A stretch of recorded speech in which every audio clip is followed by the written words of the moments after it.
Les supporters du FC Barcelone, vous savez qui est le problème de votre club. Il s'appelle Joan Laporta. En 2024, Dani Olmo signe au FC Barcelone pour 60 millions d'euros en provenance de Leipzig. Tout le monde au FC Barcelone, que ce soit l'administration, les joueurs ou les supporters, était excité de l'arrivée de l'international espagnol au sein du club, notamment avec l'Euro 2024 qui venait de terminer en faisant des prestations extraordinaires. Pour moi, Dani Olmo aurait pu prétendre à ce titre de meilleur joueur de l'Euro 2024. Mais bon, c'est pas le sujet. Mais dès son arrivée, Dani Olmo et la direction du FC Barcelone rencontrent déjà de gros problèmes. En effet, le FC Barcelone n'a pas pu enregistrer Dani Olmo de manière permanente suite aux restrictions très imposées du fair play financier en Liga. Et c'est là le gros problème. Tout le monde le sait. Depuis plusieurs saisons maintenant, le FC Barcelone a des difficultés avec le fair play financier, mais aussi avec la gestion des finances du club. Raison pour laquelle, à ce stade-là, la Liga, en août dernier, a refusé de donner son feu vert pour l'inscription de Dani Olmo en tant que joueur permanent en Liga du FC Barcelone. Comme par hasard, depuis ces dernières années avec le FC Barcelone, ils arrivent à inscrire Dani Olmo à la fin du mois d'août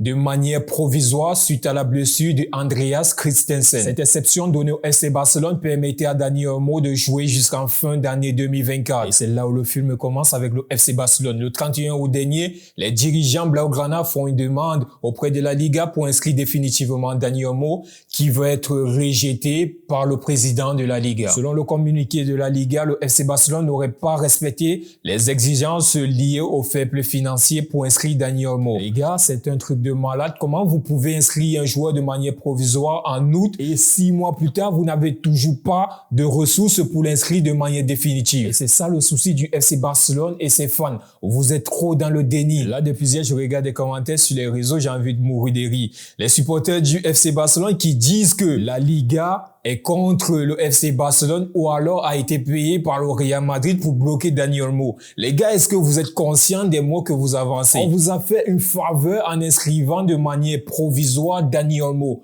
Durant 6 mois, vous n'avez pas pu récolter des fonds pour pouvoir l'inscrire définitivement. Et là, vous accusez le Real Madrid. Le FC Barcelone et Manchester United aujourd'hui, il n'y a pas de différence. Par contre, Manchester United, ils connaissent le problème. Le problème, c'est la direction. S'ils arrivent à trouver de nouveaux investisseurs, les gars, Manchester United, ils vont retrouver l'éclat du passé. Le FC Barcelone, vous connaissez votre problème. Le problème, c'est Joan Laporta. Celui-là qui vous fait miroiter les exploits des années 2015-2010. Pourtant, vous savez que ce n'est plus les mêmes joueurs et ce n'est plus possible. Et vous continuez à croire à cela. Les gars, moi, j'ai la peine pour vous, supporters du FC Barcelone, parce que c'est choquant de voir le grand FC Barcelone ne pas arriver à inscrire un joueur en Liga. Et depuis ce matin, 1er janvier 2025, Dani Olmo est un joueur libre et il pourrait signer avec n'importe quel club s'il le veut. Et ça, c'est un gros risque pour le FC Barcelone qui pourrait perdre l'un de ses joueurs cadres et un joueur pilier pour Hansi Flick. Mais rassurez-vous, Dani Olmo, il a fait une publication indiquant tout son amour pour le FC Barcelone. Mais on attend voir à quel point son amour pour le FC Barcelone peut aller.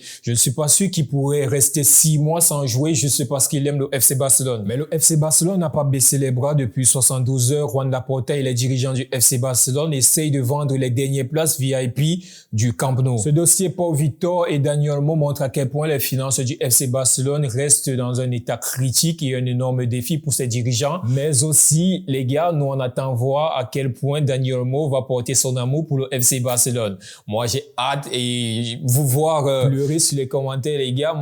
Moi qui suis fan du Real Madrid, les gars, je m'en jaillis. Merci d'avoir regardé cette vidéo jusqu'à la fin, les gars. Bonne année à vous et surtout, prenez soin de vous et de vos familles.